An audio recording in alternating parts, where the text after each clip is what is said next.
नमस्कार, मैं हूं माही सिंह और आप देख रहे हैं नेक्स्ट 9 न्यूज। नगीना सीट पर जीत दर्ज करने के बाद चंद्रशेखर आजाद लगातार कहीं ना कहीं अब दलितों की आवाज बनते हुए नजर आ रहे हैं। लेकिन अब बता दें कि चंद्रशेखर आजाद ने अब तक यूपी की सियासत में हलचल मचाई थी, अब उन्होंने दिल्ली की तरफ रुख कर लिया है और दिल्ली में उन्होंने आवाज उठानी शुरू कर दी है। जी हाँ, आपको बता दें खैबर में 250 घरों को गिरा दिया गया है, जिसमें बुलडोजर से उनको ढहाया जा रहा है। ऐसे में चंद्रशेखर आजाद ने अब उनके लिए आवाज उठाई है। उन्होंने कहा है कि 80 साल पुराने घरों को किस तरीके से जमींदोज किया जा रहा है, इस तरीके की आवाज चंद्रशेखर आजाद उठाते हुए नजर आ रहे हैं। माना ही जा रहा है कि अब चंद्रशेखर आजाद का जो आने वाला सियासी दांव है वो दिल्ली की तरफ होने वाला है। अगर चंद्रशेखर आजाद दिल्ली की तरफ रुख करते हैं, ऐसे ही वहां की जनता के लिए आवाज उठाते हुए नजर आएंगे, तो जाहिर तौर पर इसका फायदा भी उनको मिलेगा। जैसा कि नगीना सीट पर चंद्रशेखर आजाद को जीत मिलती हुई नजर आई।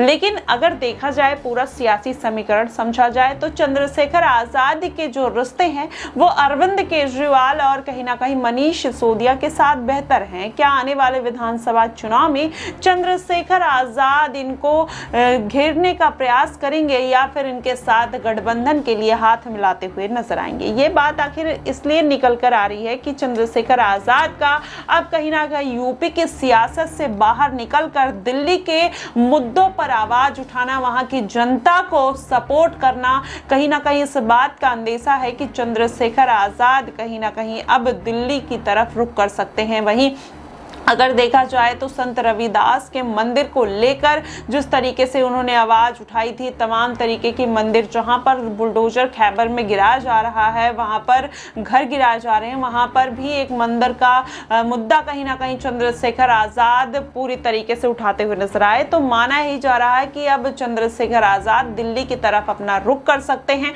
और वहां की जनता को साधने का पूरा प्रयास भी कर रहे हैं। लेकिन उनका यह प्रयास कितना सक्सेस होगा या नहीं, ये तो आने वाले कुछ दिनों में या विधानसभा चुनाव से पहले पता चल जाएगा। लेकिन अगर देखा जाए तो यूपी की अगर बात करें तो चंद्रशेखर आजाद ने कहीं ना कहीं उपचुनाव में भी अब कमबैक करने का एक तरीके से डिसीजन ले लिया है। 10 सीटों पर चुनाव लड़ने का ऐलान कर दिया है। अब देखना दिलचस्प होगा कि इंडिया गठबंधन या फिर चंद्रशेखर आजाद या भारतीय जनता पार्टी किस किस सरकार बनती हुई नजर आती है। हालांकि अभी अगर दिल्ली की तरफ देखा जाए तो कहीं ना कहीं चंद्रशेखर आजाद वहां भी 22% जो दलित वोटर्स हैं, जो मुस्लिम वोटर्स हैं, उनको साधने का पूरा प्रयास कर रहे हैं। उनका ये प्रयास कितना सक्सेस होगा, आने वाले दिनों में अरविंद केजरीवाल के साथ गठबंधन करेंगे या फिर अकेले ही चुनावी मैदान में कूदते हुए नजर आएंगे, ये भी देखना बेहद दिलचस्प होगा। फिलहाल आपको क्या कुछ लगता है, आप हमें कमेंट बॉक्स में जरूर बताइएगा। फिलहाल के लिए बस इतना ही। देश और दुनिया की तमाम खबरों के लिए हमारे साथ बने रहिएगा नेक्स्ट 9 न्यूज पर।